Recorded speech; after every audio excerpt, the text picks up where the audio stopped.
Atenção! Começa agora uma teleaula de língua portuguesa do ensino médio. Você vai assistir a teleaula de número 30. Bons estudos!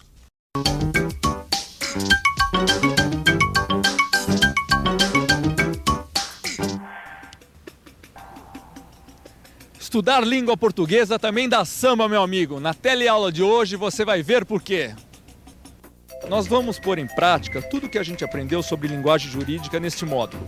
Vamos ver como ela é diferente da linguagem dos jornais, da música popular e da poesia. E de quebra, vamos ver como continua a história daquele advogado que ajuda um operário numa ação trabalhista.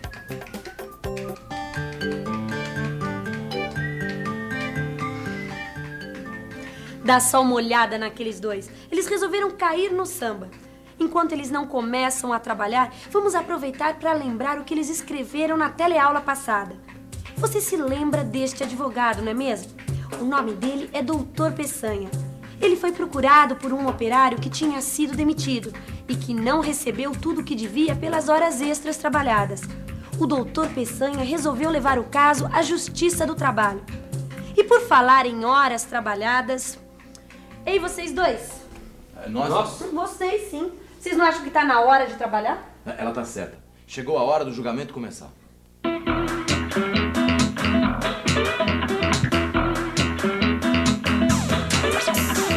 Chegou a hora do julgamento começar. Esta é a segunda audiência. Na primeira audiência, nós tentamos conseguir um acordo entre as partes, mas infelizmente isso não foi possível. Hoje o senhor juiz começou a audiência tentando novamente a reconciliação. Isso mesmo. Perguntei ao advogado da empresa se ele tinha alguma proposta para encerrar o litígio amigavelmente. Mas o advogado da empresa não quis saber de fazer acordos. O senhor juiz não teve alternativa a não ser chamar novamente a primeira testemunha, Ricardo Braz. Ele foi avisado pelo juiz que deve dizer a verdade e que mentir no tribunal é um crime que pode ser punido com prisão. Como é seu nome? É Ricardo Braz. Trabalha na mesma firma onde o reclamante trabalhava? Sim, senhor. O Dimas era meu colega de sessão. Sabe dizer o horário por ele trabalhado? O horário nosso de trabalho era o mesmo, das 7 às 19 horas com 1 hora de almoço. E os cartões de ponto eram batidos no horário real de trabalho? Antes era. Depois, quando chegou o novo chefe, a gente teve que se acostumar com a regra de bater o cartão antes da hora. Explique melhor isso. Explico sim. Funciona da seguinte maneira. A gente entra às 7 e bate o cartão. Depois, a gente bate 11h30, mas só sai para o almoço meio-dia. Depois a gente volta a 1 hora e bate normal. Às 5h30, a gente bate o cartão como se fosse embora para casa. Mas a gente só sai mesmo às 7. Isso mesmo. Às 5h30 eu bati o cartão, mas só largava o serviço às 7. Tá vendo como era verdade? Essa nós já ganhamos, doutor. Calma, Dimas, ainda é cedo para comemorar. Vamos ver o que a segunda testemunha tem a dizer. Você sabe quem é ele? Ele quem? Ele. Mas, doutor Peçanha, esse aí é o tal do Agenor. Doutor Peçanha, esse infeliz aí é o tal do Agenor. O Agenor, minha nossa, agora que esse julgamento vai pegar fogo. Mas peraí, eu não me lembro desse tal Agenor. Até agora ele não tinha aparecido na história. Não, ele não apareceu, mas o Dimas já falou dele. Tá escrito aqui, ó, pode ver. Eu sempre agi correto com eles. Teve até aquela vez que eu ganhei um balão de 2 dias por causa de uma briga com o Agenor. Sujeitinho invocado. Mas fora isso, eles não têm o que falar de mim, não. É mesmo? Por causa de uma briga com a Agenor, o Dimas levou 2 dias de suspensão. E é por isso que o Dimas está apavorado quando viu o Agenor no julgamento. E foi exatamente nesse ponto que a gente parou. O Dimas vê o Agenor sentando no banco das testemunhas e diz pro doutor Peçanha. Mas, doutor Peçanha, esse infeliz aí é o tal do Agenor. Aquele que nós brigamos, que me fez levar um balão. Excelente. Excelência, data venia este... Data venia é você, ouviu? Não vem com ofensa pro meu lado, não, hein? Ordem no tribunal. Data venia não é ofensa, meu senhor. Pelo contrário, é uma expressão em latim que quer dizer justamente com todo respeito. Você que está estudando linguagem jurídica já sabia disso, não é verdade? Data vênia é inclusive o título deste módulo do curso de língua portuguesa.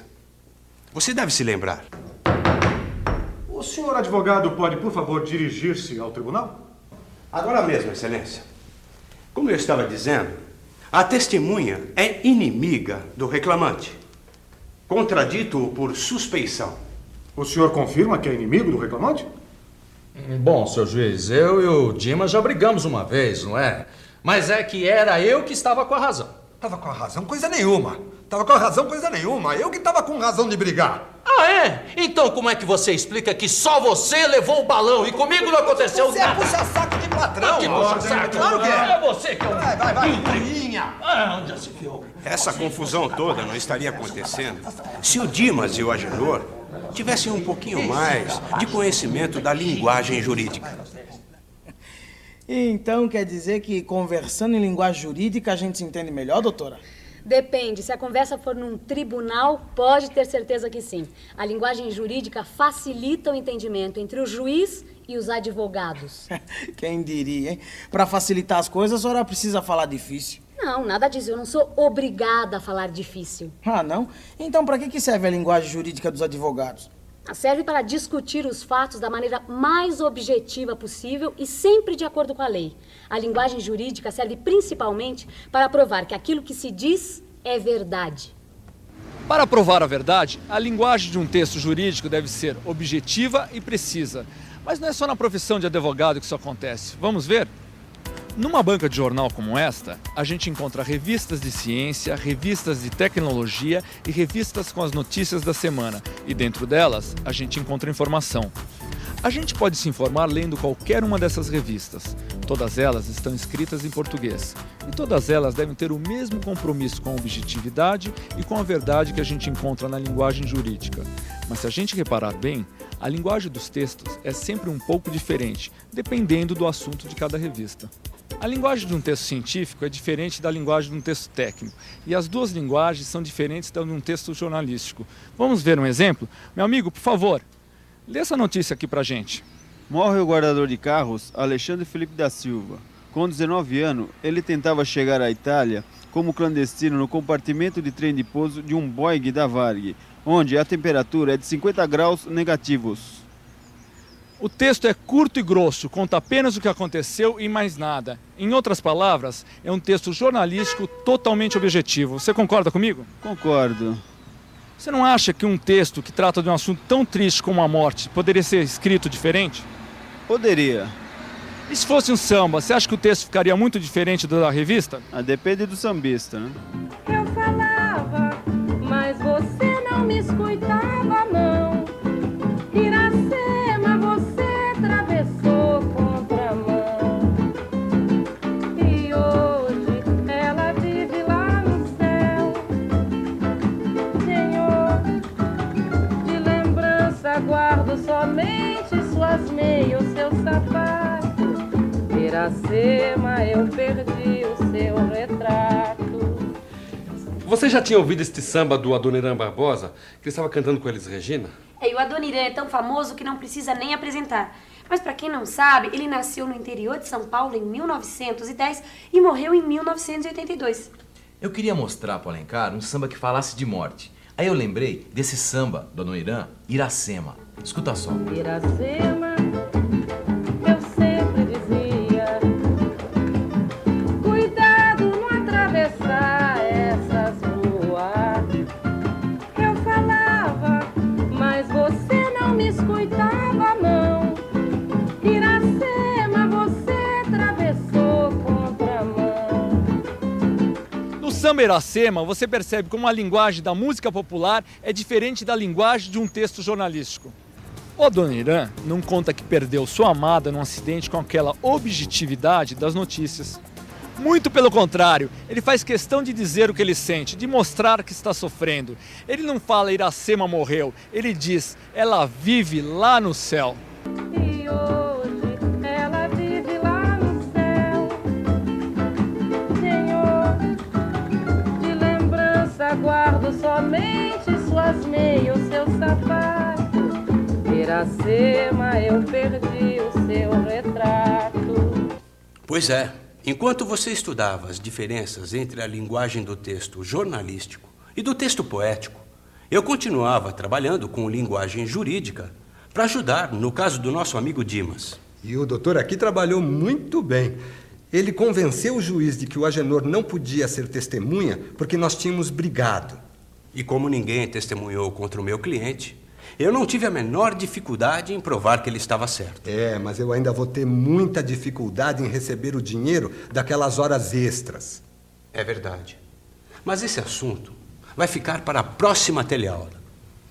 Essa história vai ficando por aqui. Enquanto isso, você fica aí com a revisão. E atenção, se liga aí, que é hora da revisão. Hoje você entendeu por que a linguagem jurídica precisa ser objetiva e precisa.